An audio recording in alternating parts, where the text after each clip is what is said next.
ताननलाई छ्या बनाएका त्यहाँ अब गुरुङ घाँस त बोलाउँ भने पनि यहाँ फेरि गडबड भइहाल्यो। आज हाम्रो बाबा पनि यहाँ पुरा कामको मुडमा हुनुहुन्छ। निख्रिएको मटर केलाउँदै हुनुहुन्छ। म चाहिँ दिनहरू भी केला भयो कहीँ खुती भयो भिडियो बन्दी भयो।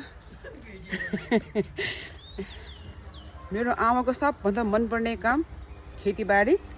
आज यहाँ दुईजना खेताला पनि पाएको छ र आमाको आज हड्डी हड्डी हाँसेको छ।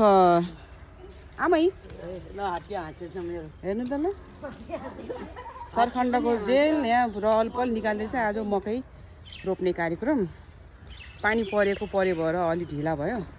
हाम्रो यहाँ कान्छा र कान्छी खन्दैछन्। अब मकैको सिजन आयो। म चाहिँ अलिकति स्किन एलर्जी हुने भएर हिजो आज बारीमा काम गर्दिनँ। भित्री काम गर्ने घरभित्रको खानाहरू नास्ताहरू बनाइदिने अनि यो कामदारको व्यवस्था गरिदिने व्यवस्थापनको काम। त्यहाँदेखि चिलाउँछ त्यहाँदेखि हेर्नु न यहाँ यस्तो भयो के स्किनको एलर्जी भएर। हाम्रो यो बारीमा सबै कुराहरू पाकेर काटकुट भइसक्यो। अब मकैको बेला आयो भने हाम्रो यो गाउँ पनि यस्तो राम्रो भएको छ।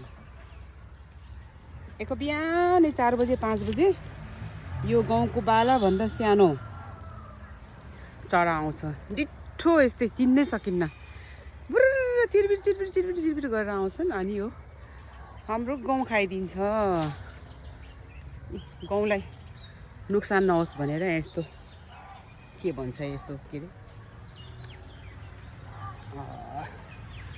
यसो प्लास्टिकहरू झुन्डाएको अरे कि हाम्रो आमाले। गाउँको बाले चाहिँ यस्तो राम्रो भएको छ।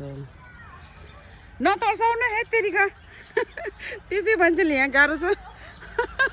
मलाई जिस्काउने होइन तिनीहरूले।